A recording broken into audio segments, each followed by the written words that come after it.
This is OwlUp, where learning happens in minutes, not hours. For a deeper journey, explore all our courses at owlup.co. Now, let's dive in.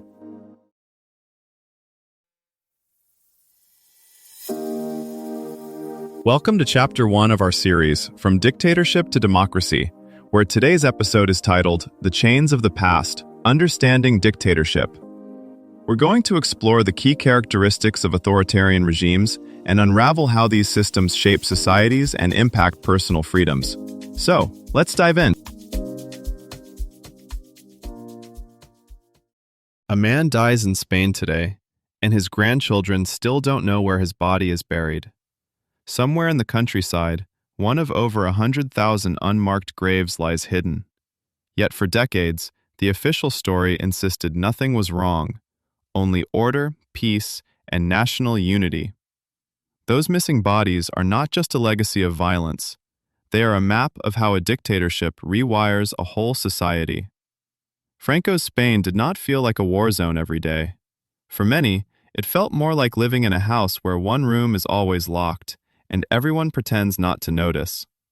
Schools, courts, newspapers, even dinner table conversations learned to curve around that locked door. To understand dictatorship, we have to watch how power seeps into ordinary routines. A history textbook turned into a loyalty test. A neighbor's silence becoming more valuable than friendship. A priest's sermon doubling as a political briefing. Francoism shows that authoritarianism is not only about tanks and prisons, it is about narrowing the range of what seems sayable, thinkable, even imaginable. In this episode, we'll trace how that narrowing happened and why its patterns still matter. Franco's rule did not begin with a constitutional debate. It began with a military victory and then a legal cleanup operation to make that victory look permanent and natural. New laws did quiet work in the background, redrawing who counted as a good Spaniard. The law of political responsibilities reached backward in time, turning yesterday's opinions into today's crimes. Courts, newspapers, and classrooms adjusted like apps after a software update. Same icons, different rules underneath. To see how chains are forged, we need to watch these slow edits to everyday life, not just the dramatic moments of conquest. Censorship came first, not as a blackout, but as a dimmer switch. Newspapers stayed on the stands, radio kept broadcasting, but a new set of invisible tripwires ran through every sentence. Editors learned which topics caused problems, which adjectives drew phone calls from censors, which photos mysteriously never made it to print. Self-censorship soon did more work than official bans. Why risk a visit from the authorities when you could quietly trim a headline, soften a criticism, or simply decide that some stories were not worth the trouble? Schools followed the same pattern. The buildings, desks, and timetables looked familiar, but the content shifted. History classes turned into narratives of heroic crusades and providential victories. Teachers who had sympathized with the Republic were purged, suspended, or reassigned. Those who stayed often taught with one eye on the classroom door. Students learned early that certain questions about the recent past, about missing relatives, about banned languages, were dangerous curiosities rather than normal parts of learning. Inside families, the line between private and public space grew thin. Children were warned not to repeat at school what they heard at home. A careless joke about the chief could reach the wrong ears through a neighbor, a shopkeeper, even a classmate's parent. The regime did not need microphones in every living room when everyday gossip could be weaponized. Informants were rewarded, but more powerful than rewards was the quiet fear that anyone might be one. Religion was woven into this fabric of control. Being seen at Mass, joining certain Catholic associations, or marching in religious processions acted as public proofs of good behavior. Parish priests sometimes doubled as community gatekeepers, recommending jobs, vouching for loyalty, or signaling doubts about someone's reliability. Spiritual conformity and political conformity blurred.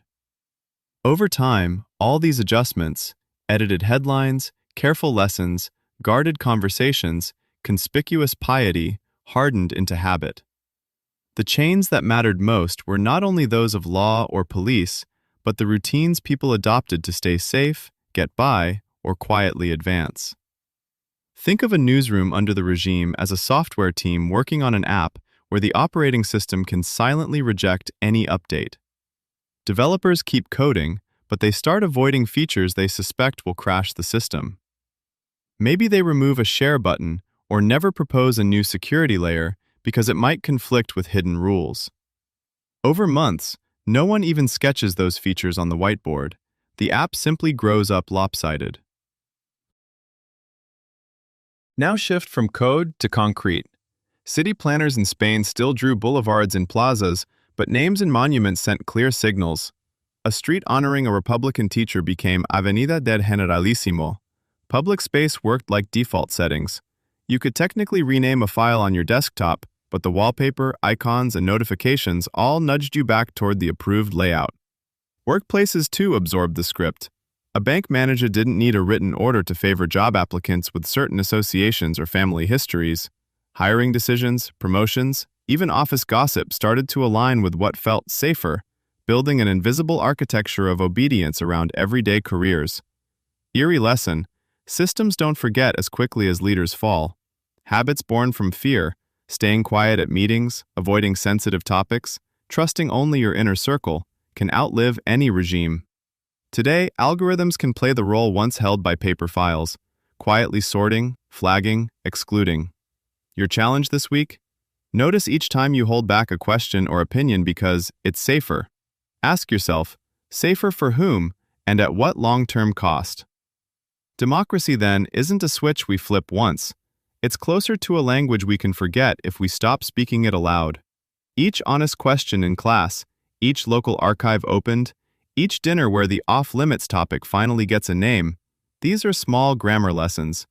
In future episodes, we'll follow how people slowly rebuilt that vocabulary. Try this experiment. For one day, treat a familiar institution in your life, your workplace, school, HOA, or even a group chat, as a mini dictatorship lab, and track every moment when decisions are made without open input. Note who decides, how they justify it, and how others react. Silence, joking compliance, subtle resistance. Then, in one of those situations tomorrow, gently disrupt the pattern by asking a curious, non-threatening question like, "Could we hear a couple of other ideas before we decide?" And observe what actually changes. Who speaks up? Who looks uncomfortable? Who steps in to shut it down?